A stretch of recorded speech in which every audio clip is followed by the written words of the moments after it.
माताओं बहनों, यह कथा आम तौर पर लोग नहीं जानते। ज्यादातर लोग सोचते हैं कि वट सावित्री के अंतर्गत सिर्फ सावित्री और सत्यवान की कहानी ही सुनी जाती है। सुहागिन स्त्रियां व्रत के समय सुनती व पढ़ती हैं, मगर हकीकत यह है कि सावित्री सत्यवान के कथा के अलावा पूर्वांचल क्षेत्र में, विशेषकर मिथिला में, सावित्री सत्यवान के साथ साथ नाग नागिन की कहानी भी स्त्रियां व्रत करते समय सुनती हैं। माताओं बहनों, मैं आज आपको इसी दुर्लभ कहानी को आपसे कहने जा रहा हूँ।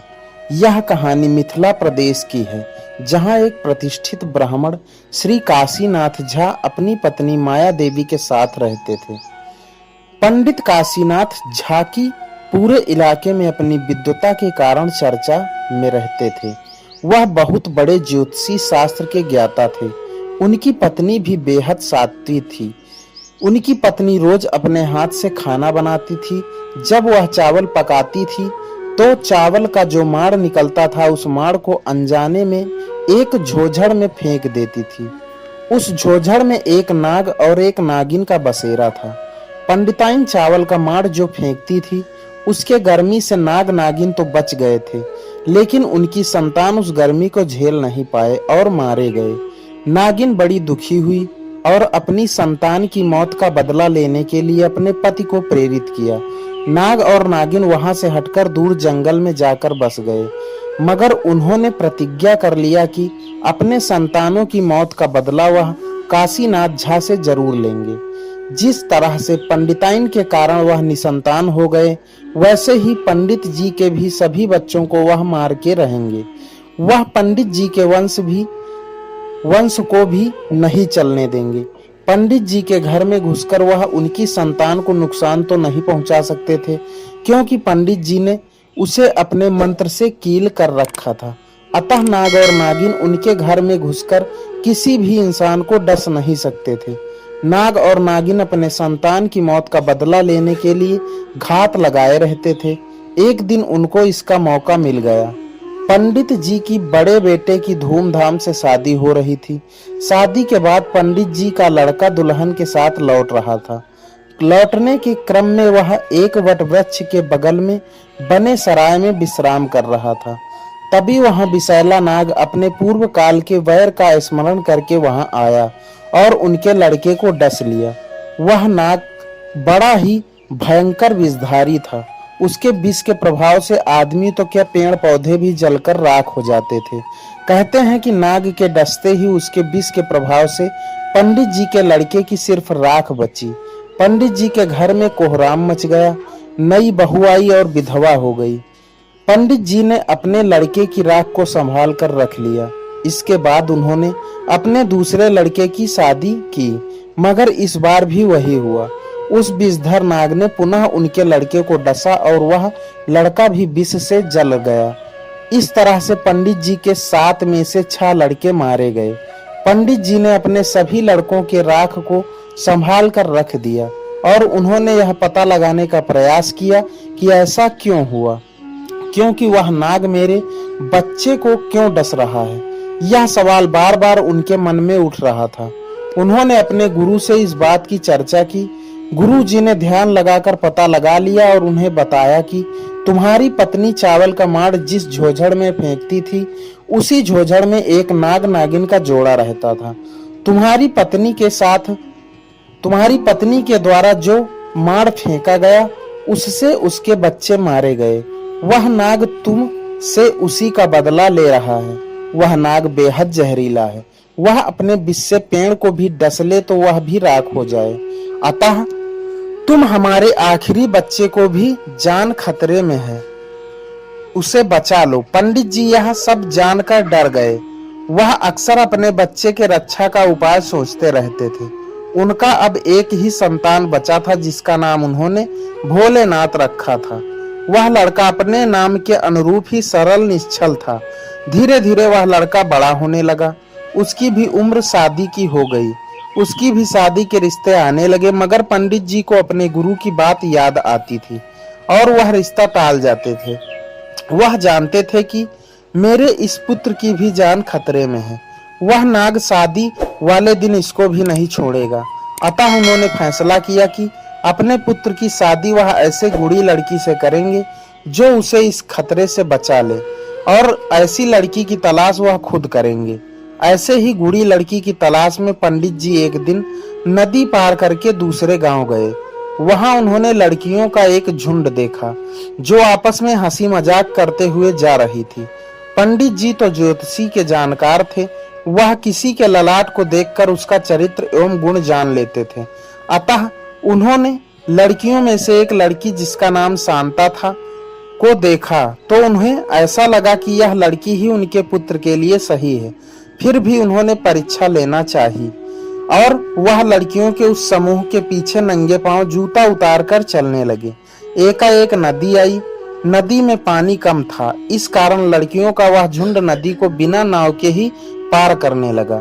पंडित जी भी नदी पार करने लगे, लेकिन नदी पार करते समय उन्होंने जूता पहन लिया।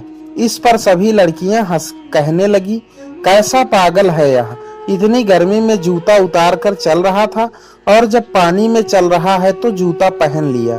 सभी उनका मजाक उड़ाने लगी, मगर वह लड़की जिसे पंडित जी ने मन ही मन अपने पुत्र के लिए चुन लिया था, वह बोली कि नहीं, यह बेहद विद्वान व्यक्ति हैं। अरे, नंगी आंखों से हम सड़क पर कील कांटे आदि सब देखकर चल सकते हैं, मगर पानी में कहाँ कील है कहाँ कांटा है यह हम नहीं देख सकते। अब उन्होंने पानी में जूता पहन लिया है, अब इनको पानी में कांटे, पत्थर, कंकड़ और कील किसी का भी डर नहीं रहा। यह बहुत ही विद्वान व्यक्ति मुझे लगते हैं। उसकी बात को सुनकर पंडित जी बेहद ही प्रभावित हुए। उन्हें लगा कि वह सही दिशा में जा रहे हैं, मगर उन्होंने और परीक्षा लेनी चाहिए। पानी से निकलने के बाद वह आगे बढ़ने लगे। आगे बढ़ते हुए वह छाता बंद कर लड़कियों के साथ ही चलने लगे। फिर थक कर जब सारी लड़कियां एक पेड़ के नीचे बैठ गई तो पंडित जी भी उस पेड़ के नीचे जाकर अलग में बैठ गए और बैठने के बाद उन्होंने छाता लगा लिया। इस पर सारी लड़कियां कहने लगी, देखो, तुम कहती थी ना यह विद्वान आदमी है, अरे यह तो निरा मूर्ख है। देखो तो इतनी गर्मी में छाता हटाकर चल रहा था, अब पेड़ की छांव में बैठा है तो छाता लगा लिया। इस पर वह लड़की बोली, नहीं, यह सचमुच बहुत विद्वान आदमी लगते हैं। इस पेड़ के ऊपर कई सारे पशु पक्षियों का बसेरा है। अब पेड़ के नीचे बिना छाता लगाए अगर यह बैठेंगे तो पक्षी ऊपर से बीट कर सकती है, इससे इन्हें नहाना पड़ सकता है। अब इन्होंने छाता लगा लिया, अब इन पर पक्षी बीट भी करेंगे तो यह सुरक्षित रहेंगे। यह सचमुच विद्वान आदमी है। ऐसा कहकर वह लड़की उनके पास आई और उनको प्रणाम करके बोली, हे सज्जन, आप कौन हैं और कहां से आए हैं? उन्होंने जवाब दिया, पुत्री, मैं तुम्हारे ही पिता से मिलने आया हूँ और तुम्हारे ही घर जा रहा हूँ, मुझे अपने घर ले चलो। इस पर उस लड़की ने कहा कि आप ब्राह्मण हैं, आप मेरे घर चलेंगे, मैं एक धोबी की पुत्री हूँ। उस पर ब्राह्मण देव ने कहा कि हाँ, मैं तुम्हारे ही घर आया हूँ, मुझे तुम्हारे पिता से बात करनी है, मुझे अपने घर ले चलो। उस लड़की के पिता उस समय घर में नहीं थे, अतः उस लड़की ने उन्हें अपने घर बैठने का आसन दिया और जलपान निवेदित किया। मगर पंडित जी ने कहा, जब तक तुम्हारे पिता से बात नहीं होगी वह मेरे बात को नहीं मानेंगे, तब तक मैं अन्न जल कुछ नहीं ग्रहण करूंगा। कुछ देर बाद लड़की के पिता आ गए।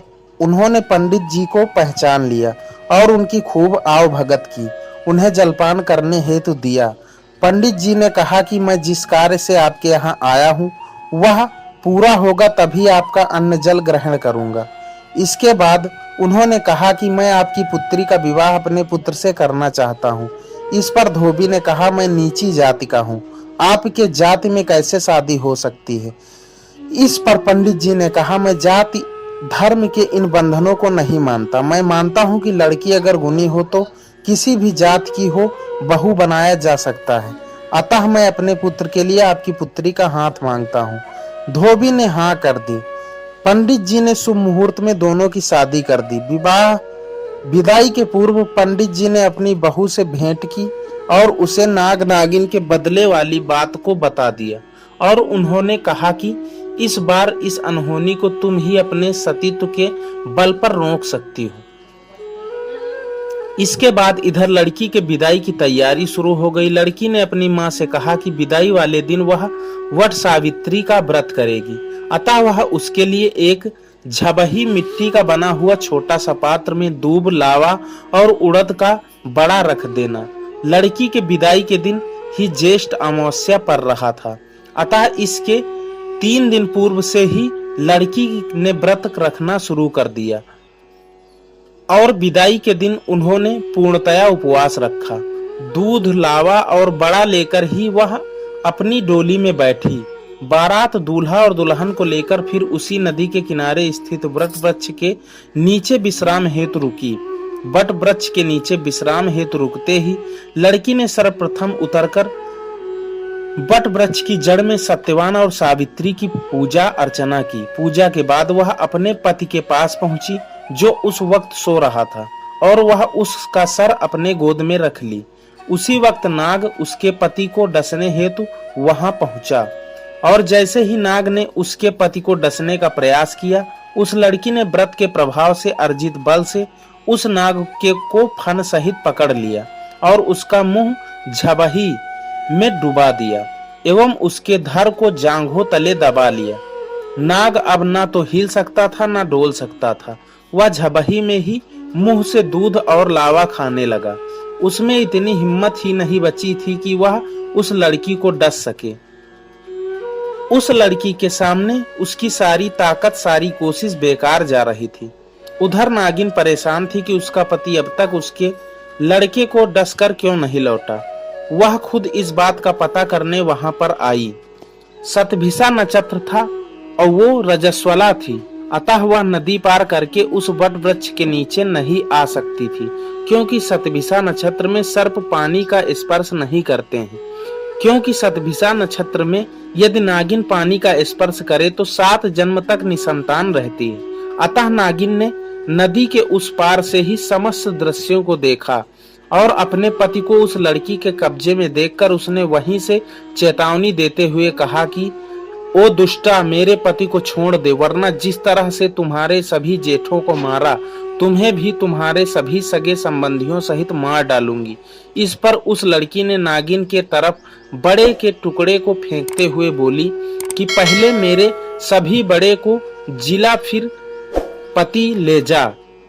नागिन ने कहा, पहले मेरे पति को छोड़ो, फिर तुम्हारे मरे को मैं जिला दूंगी।